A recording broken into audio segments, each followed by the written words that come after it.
Powered by the Montana Television Network. This is the Noon News from Montana's news leader. Good afternoon, and thanks so much for tuning in today. I'm Aja Goare. Our top story this half hour: freezing temperatures are sweeping across the northern half of the country, including here in Montana. One Minnesota town hit a record of 37 below yesterday.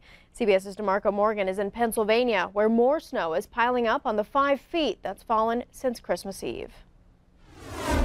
For thousands of people pummeled with snow in Erie, Pennsylvania, there's no rest for the weary. No sleep, work 36 hours straight. Plow drivers like Dave Wander are struggling to make roads passable. This is probably the 10th time we plowed this place, and they're just keep plowing. It's nonstop. But where the plows are failing, children and neighbors have stepped in. Go! When this car got stuck in a snowbank, strangers pulled over to help get it back on the road. They looked like they needed some help, so we thought, why not? Sisters Azare, Melizia, and Madison McCall are trying to make the best of it. We haven't had a winter like this since we were little kids, and it just feels good to be playing out here again. In New York, a state of emergency is in effect for Oswego County after they were blasted with more than 5 feet of snow. I've not seen this. I've lived here my whole life. We've really gotten hit this year. Firefighters in Lorain used bulldozers and shovels to rescue a woman who was trapped in her home by a 6-foot snow wall. It's freezing! We're cold! Much of the United States is also getting blasted with bone-chilling cold. A bridge became partially stuck in Green Bay, Wisconsin because of the frigid temperatures. And this is the Grand Haven River in Michigan. In Minnesota, temperatures dropped to 40 below zero in some parts, and Minnehaha Falls turned into an ice cave. It feels like your skin is going to be on fire. It hurts after you're out there for a little while. The good news is the airport is now back open, and that means we're headed in the right direction and making progress. But it's far from over because we could get anywhere from 5 to 10 inches of snow over the next couple of days. DeMarco Morgan, CBS News, Erie, Pennsylvania. Wind chill advisories are in effect for much of New England, New York, and northern Pennsylvania.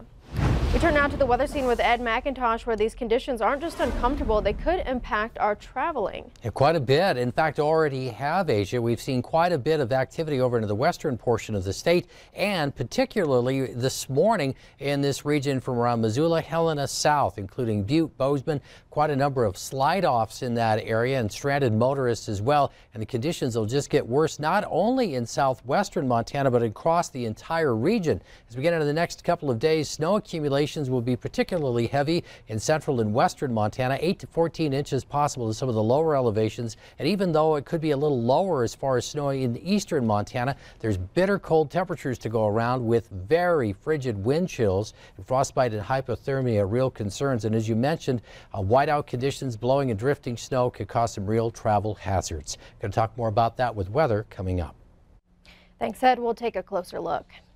A Libby woman who reported her husband accidentally shot himself last week, now charged with his murder. 62-year-old Connie Leckrone is charged in Lincoln County with the murder of her husband, Dean. Leckrone called 911 to report her husband accidentally shot himself at their home. Authorities arrived to find the victim in a bedroom closet, dead from a single gunshot wound to the head. Detectives later reviewed a recorded interview with Leckrone and heard her mumble the words, "I shot him," when she was alone in the room. Investigators believe Leckrone licked and cleaned her hands before they could be tested for evidence. Leckrone is being held at the Lincoln County Jail on $500,000 bond. One of the men suspected of beating and beheading a Billings man in October also faces drug charges. 33-year-old Jeffrey Haverty was arrested for a probation violation 3 days after the body of Myron Knight was discovered. During the arrest, police found a pipe used to smoke methamphetamine in Haverty's pocket. Haverty and a man named Donald Cherry are charged with deliberate homicide. Knight's headless body was found wrapped in carpet on the Billings West End last month. Investigators believe Knight met his alleged killers at a casino earlier that day. Haverty allegedly bludgeoned Knight when he learned he only had $6. Haverty and Cherry being held at the Yellowstone County Jail on $500,000 bond. The Montana Supreme Court will now decide if it's too late to try a man accused of raping an 8-year-old Billings girl in 1987. 57-year-old Ronald Tipton faces 3 counts of sexual intercourse without consent in Yellowstone County District Court. A man named Jimmy Ray Bromgard was wrongly convicted of raping the victim in 1987. The same advances in DNA that enabled Bromgard's exoneration in 2002 also led to charges against Tipton in 2015. The statute of limitations previously required charges to be filed within 10 years of the victim's 18th birthday, but a new law in 2007 allows charges to be filed 1 year after a positive DNA match. The state crime lab matched the DNA on the victim's clothes to Tipton in 2014 after he was convicted of a felony drug charge. A district court judge ruled the case should go forward, but defense attorneys want the Montana Supreme Court to decide. Tipton is not in custody. Icy roads caused a fatal rollover crash east of Livingston. Montana Highway Patrol responded Wednesday to a report that an SUV had lost traction on I-90 and rolled. The Park County coroner identified the victim today as 75-year-old Mary Jane Lehner of Livingston. A man in the vehicle with Lehner was also injured. We're told both people were wearing their seatbelts. Drugs and alcohol are not considered factors in this crash. Meanwhile, a semi-truck collided with a train in Frenchtown this week, but thankfully no one was injured. The Frenchtown Rural Fire District reports the semi was stuck halfway across the tracks at the Ducharme crossing on Tuesday. The train struck the semi and pushed it into a Montana Rail Link maintenance building. The locomotive had to be checked before the crossing could be cleared. Montana regulators say they will require utility companies to pass the benefits they receive from the federal tax reform onto their customers. The Public Service Commission ordering regulated utilities to determine their savings under this new tax bill, then create a proposal on how to apply those savings. That could include direct refunds for ratepayers or funding large projects that would otherwise require rate increases. The new requirements will apply initially to Northwestern Energy's electric and gas services and to Montana Dakota Utilities electric service. Commissioners say Montana is one of the first in the country to take this action. We really are kind of at the tip of the spear, if you will, in terms of this approach of proactively going to the utilities saying, hey, there's going to be a chunk of money here that you guys are going to have to do something with. We're going to insist you do it in a way that benefits the ratepayers. The federal tax bill reduces the corporate tax rate from 35% to 21%. The PSC says it will take several months to determine the full effect on Montana utilities. President Trump is back at his golf club in Palm Beach today, but it's not all fun and games. CBS's Molangi reports on the president's achievements.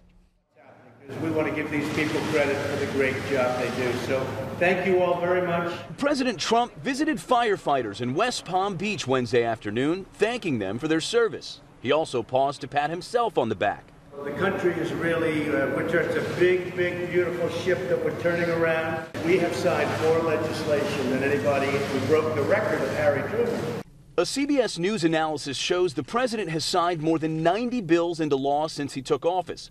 That number is hundreds fewer than the nearly 700 pieces of legislation that one bill tracking website counts as signed by President Kennedy during the same period.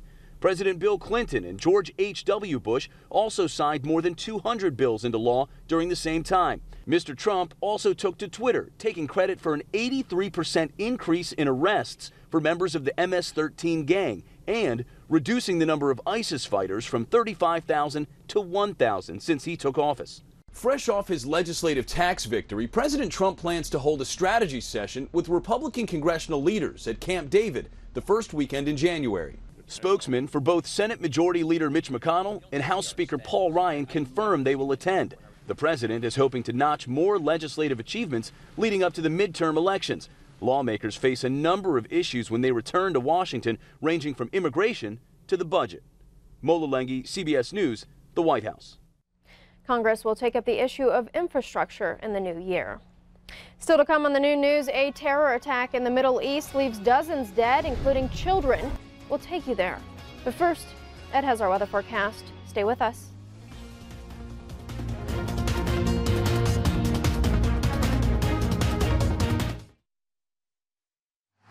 You're watching MTN News with Aja Goare, Storm Tracker weather with Ed McIntosh, and Farm and